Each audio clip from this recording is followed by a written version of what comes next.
And I'm from Muddy Water Farms, and I'm going to come A little bit closer. Is that better? I told you, you gotta kiss it. Gotta kiss it. Do what? I'm from Muddy Waters Farms.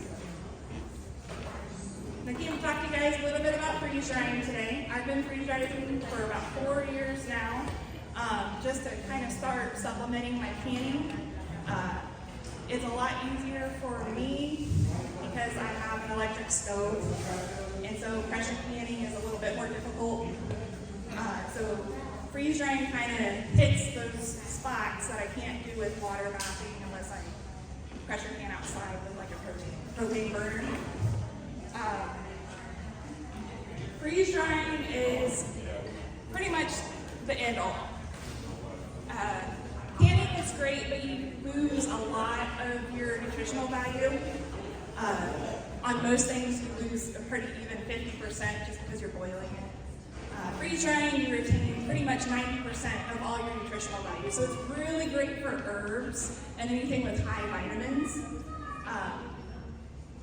I've done everything from fruits, vegetables, I've done flowers, I do all my herbs because they retain so much more of their smell and their flavor over dehydrating. We do a lot of powders in our working pantry, especially like things that spoil really easily, like mushrooms and celery and all those kind of things. I love to have a powder on hand that I can just pull out a teaspoon of it and add it into rice or soups or anything like that, and you get the full flavor, and it's just like new. I also do a lot of experimenting. Now, I did write some foods to avoid on your list, and you pretty much want to stick away from high sugar. A lot of people do candy, and that's fine. But I like to experiment, so I've taken bag meatballs from the store that are really greasy, and I just cook them like normal and season them a little bit extra, and then I rinse them and I freeze dry. And these are almost a year old and they haven't been rancid. So I consider that a pretty good experiment. So, you know, you do what you're comfortable with, but it works pretty well to experiment. Get it? How do you reconstitute? Just put them in water? Yes. Yeah, you reconstitute in water. You can eat it as is. Like my kid loves to eat the fruits and veggies as snacks, and he makes his own little trail mixes to take everywhere. And if you're doing that pretty consistently, you want to make sure you're drinking lots of water because it is going to pull water out of your body. So it can dehydrate you if you're eating nothing, or it can constipate you. You can have a lot of issues if you're just eating this without introducing fluids to it. If I'm adding powders or dried veggies into soups, the soup's enough. But if you're adding it into like rice, you want to add a little bit of extra water, and it reconstitutes. The meatballs, they take a couple minutes to reconstitute because they're so thick. A lot of my stuff I leave more thinly cut, so they reconstitute a lot faster. Now some things like eggs, I will freeze dry raw and cooked. And I really like doing it raw just because it's a lot more versatile. But when you reconstitute it and make scrambled eggs, there is a little bit of a texture issue for some people. I kind of equate it to like McDonald's folded eggs. It's kind of like that consistency, but it's still fresh eggs. Really, the powders have been the biggest help for us to introduce more fruits and vegetables into our everyday lives. I do a lot of fruit powders and add it into smoothies. We use bananas and blueberries all the time. I really like making a powder out of that and adding it into pancake mix and having blueberry banana pancakes. So all those are a really big hit in our house. Do you have any questions about that before I go on to anything else? What's that? Well, do you actually put them in water? Do I put them in water? What part, buddy? The fruit? You can. If you want like fresh fruit, you can. You can put it in water, or you can eat it dry. You like the fruit dry? How about you?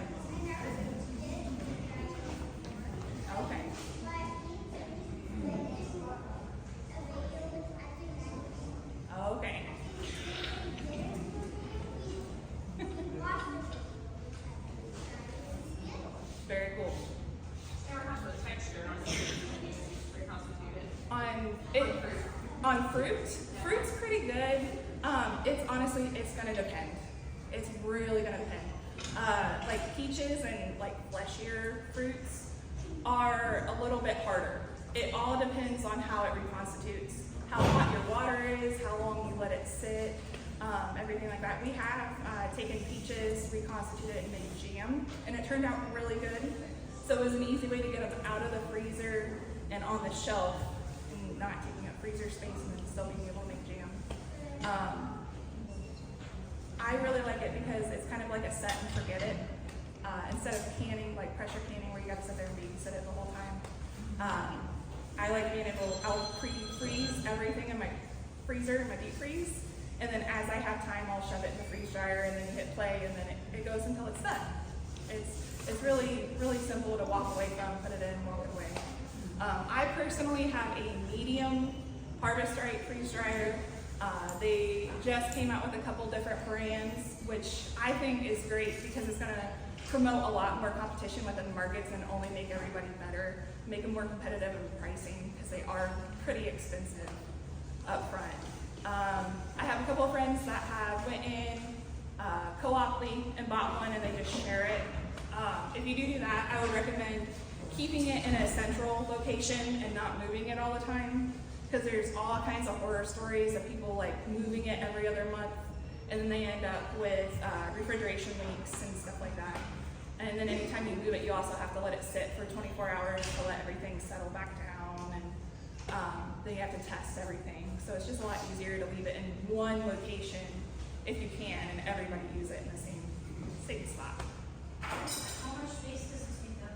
I have a medium, and I want to say it's about that wide, and then off the table, it's maybe about that tall.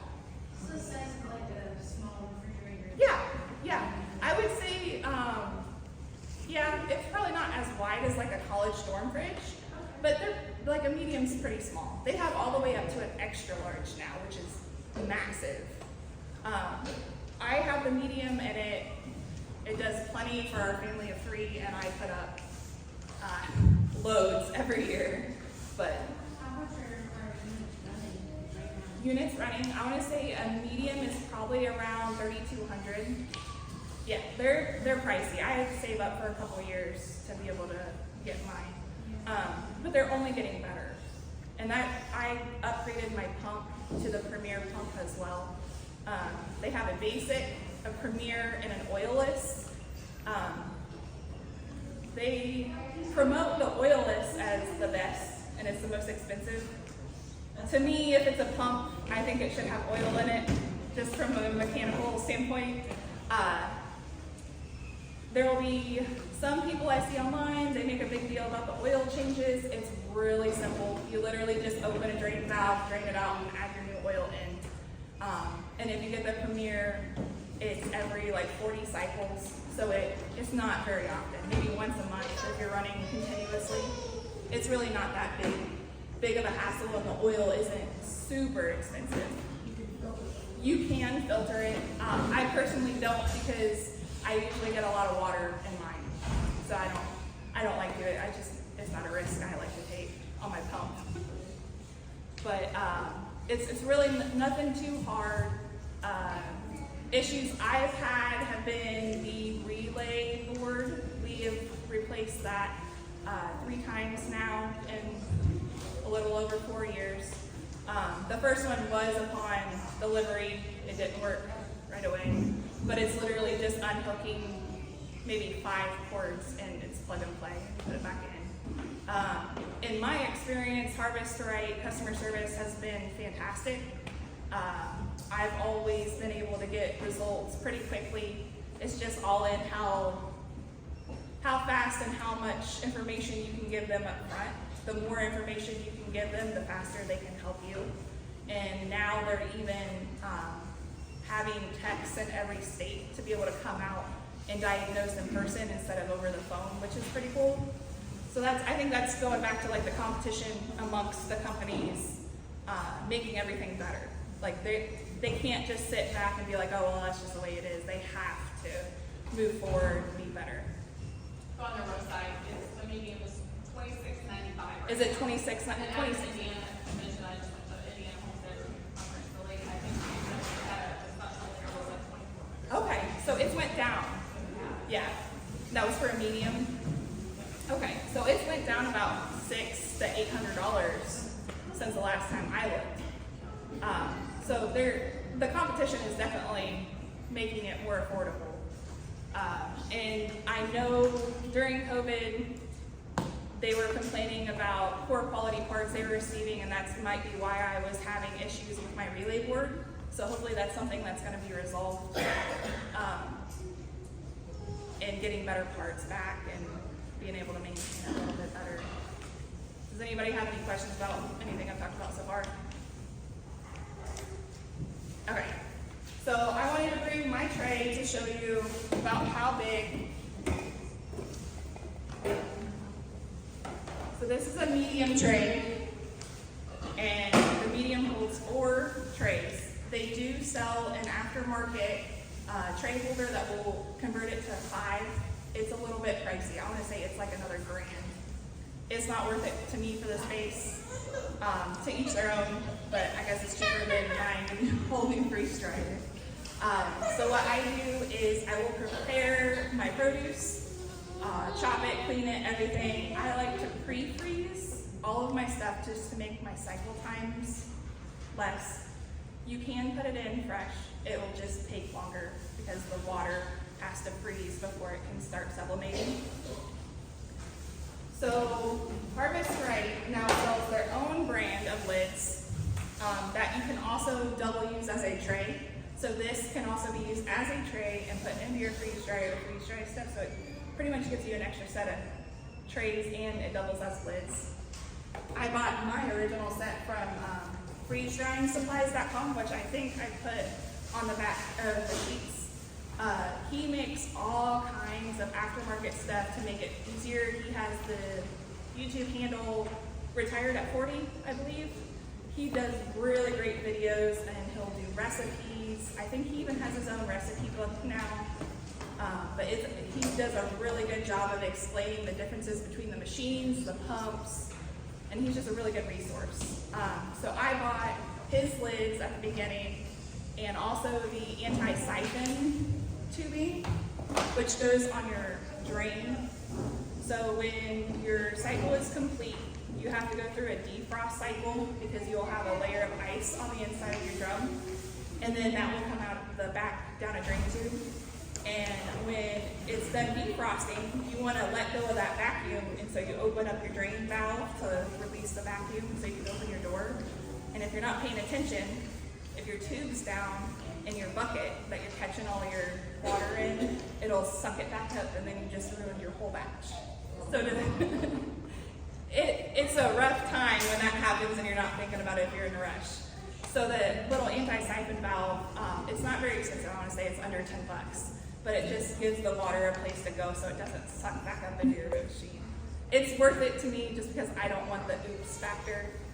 But it's just something that makes life a lot easier and you don't have to make it. I also really like using the little silicone soap molds.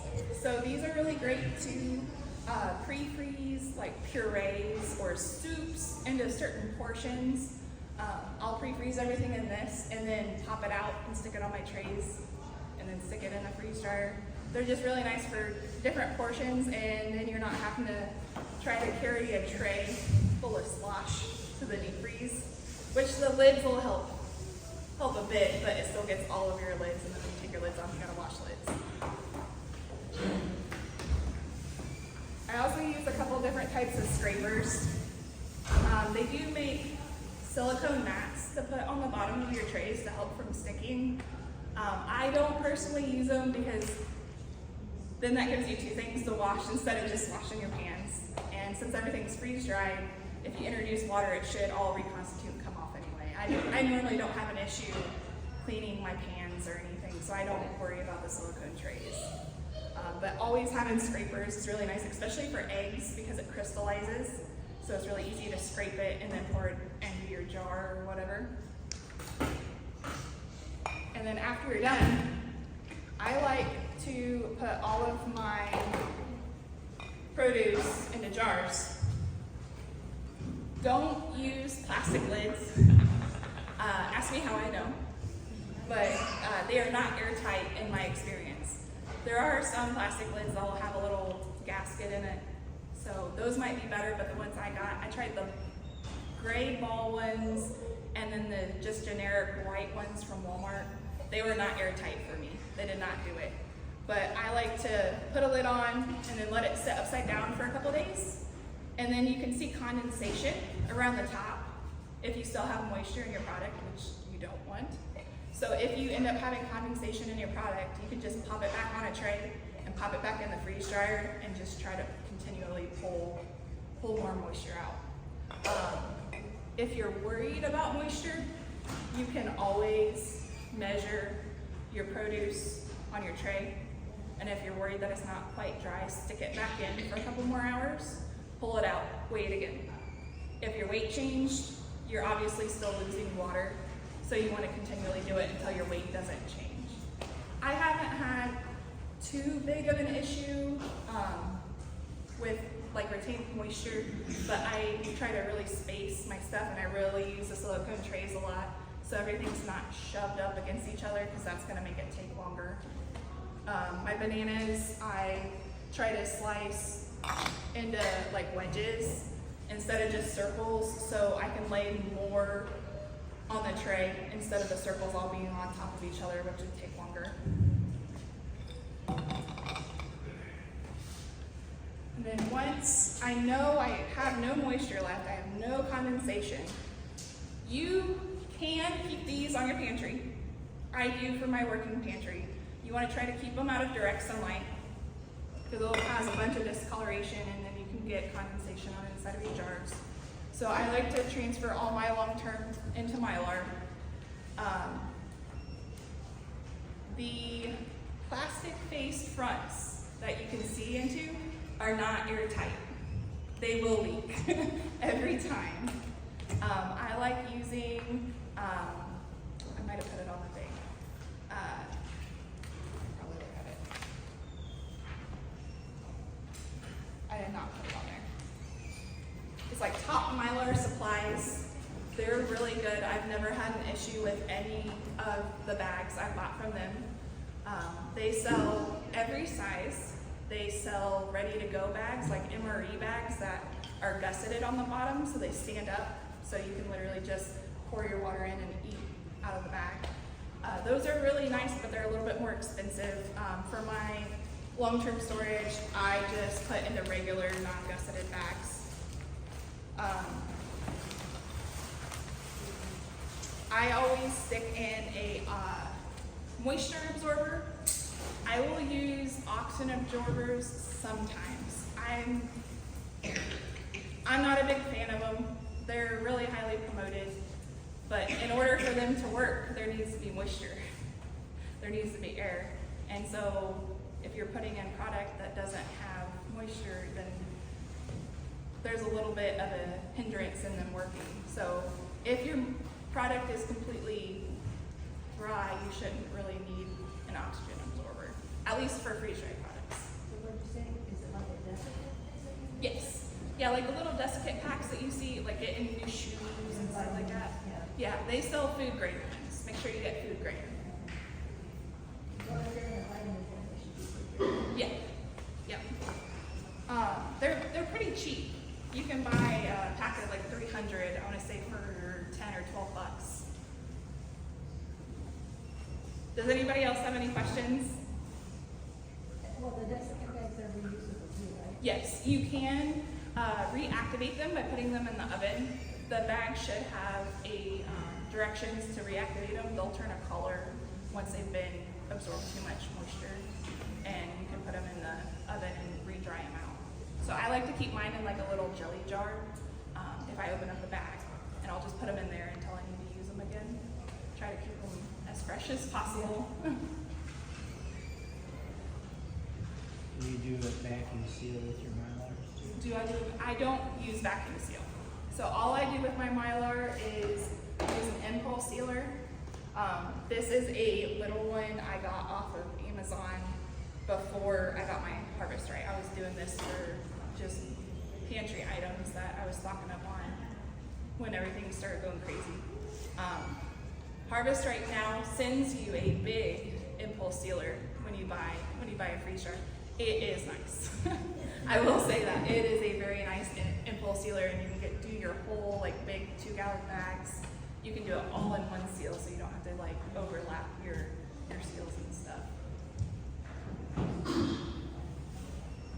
Does anybody else have any questions?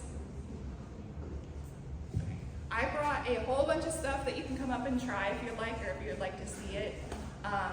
Feel free to come up and ask me more questions, and I'll be around. Actually, What's up? what's kind of the time on, I know it's gonna be different for every Yeah. student, but like, I mean, is, like, So- are there any that are short, like an hour, or is Candy. it an all day thing? Candy takes 1 to 3 hours maybe. It goes really fast because there's not much moisture in it. I would say my longest cycle time was probably peach puree. I pureed a bunch of peaches, and the whole load was nothing but peach puree, and I want to say that took like 27 hours. It took a long time. But Goat's milk is about the same. do I? Goat's milk. is Goat's about the milk, same. yeah. I haven't done milk yet. The eggs take about that time too. They're like a 20-hour cycle time. And your cycle times are completely dependent upon your room temperature and your humidity as well. That'll all affect your cycle times. If you're wanting to like rent out time on your freeze dryer, they sell little plugins that you can plug into your wall, and then you plug your freeze dryer into it, and it'll actually calculate how much electricity it's used. So that's a really easy way to make sure you're not losing money if you're like renting out time on your freeze dryer. I have a lot of people that will ask if I can freeze dry things for them, and they're like, oh, well, I can either give you money or I can give you some of my product. So depending on what it is, I'll trade either way. I'll either let them pay me for the time, or I'll take a portion of what I freeze dried for them. It's a pretty good trade, and a lot of people are willing to do it. Any other questions? Okay. You mentioned up here that honey doesn't freeze, but it becomes glassy. Yes. What would you, like, how would you describe the consistency of that, like glassy? Like peanut brittle? No, more rubbery than peanut brittle. I wouldn't do it just because honey is already a shelf staple. So I've personally never tried it. Now I've added it into like cookies, and it's been fine. If it's added in small amounts, it'll be okay, especially if it's like a treat you're gonna eat pretty soon. One of my kids' favorite things is ice cream bars. So we'll take ice cream sandwiches and freeze dry them, and they're a really good snack. They go stale pretty quickly. I want to say within 6 weeks they're probably stale. The same with pizza rolls. Pizza rolls are an awesome little good snack, but they'll go stale really quick. You can pretty much, as long as it doesn't have high fat or high oil, you can pretty much freeze dry about anything as a quick snack. It's been a lot of fun experimenting. Well, I first read that on your favorites, your foods is boiled cooking, mushrooms, or chili. That's what I'm talking about after being freeze dried. How long do you think those last? Because I just did some. How long will they last after they're freeze dried? Pretty much indefinitely, as long as you keep them out of the air, you keep them dry, and you keep them out of the sunlight. It's pretty much indefinite. It's an awesome way to preserve. It really is. It makes everything so shelf stable. It's insane, and it takes up like bags. I like to keep. I got like a metal trash can in my garage, and I'll keep veggies in one, fruits in another, and then like miscellaneous stuff in another, and then I can just go out and grab out a bag and have a whole bag worth, and then I'll put it into a jar for my working pantry. So it's worked really well with us. I do a lot of like shrimp for rice, easy rice meals and stuff when we go camping. Rotisserie chickens are really good too because they're already pre-cooked for you. So you can literally just shred them up, throw them in the freezer, or you can just throw them in your freeze dryer. It reconstitutes really well. Chicken has been amazing for us. Hamburger, you want to do as lean as possible on your meat, but if you do like full fat, you can rinse it, pat it dry, freeze it, throw it in your freeze dryer. We've done taco meat and chili, just seasoning and hamburger just for a quick like soup to add to. I like to add it to like the, what is it, Bear Creek minestrone soup packets or whatever. We'll take those easy. Do you do like a soup mix? Yes, you can do all of your veggies and put them all together into a jar, into a bag, and do your own pre-made soups. Cheese does amazing, which I thought was pretty cool. You can make your own cheese powders. We've done broccoli cheddar soup. What else have we done? And loaded baked potato soup. Those are the two favorites in my house. Have you started? Do what? Those are homemade? Yeah, homemade and then freeze dry them. I've seen a lot of people do potatoes. I just personally don't because they're, yet again, they're pretty oh my gosh, shelf stable, and I like them canned. Well, I have to say that the mashed potatoes, the freeze dried, Yep, they taste fresh. they do. They do. And it beats the store-bought. Absolutely. They do freeze-dried mashed potatoes taste completely different than instant potatoes from the store. Absolutely. They are really good. They're just a little bit time intensive, and I'd rather have like canned potatoes and then mash them afterwards. Are there any other questions? Okay. Well, I will be around. Feel free to come up and sample everything. You can check out my herbs and everything like that, and I'll be around if you have any other questions. I think they're doing the processing next outside, Yeah. right?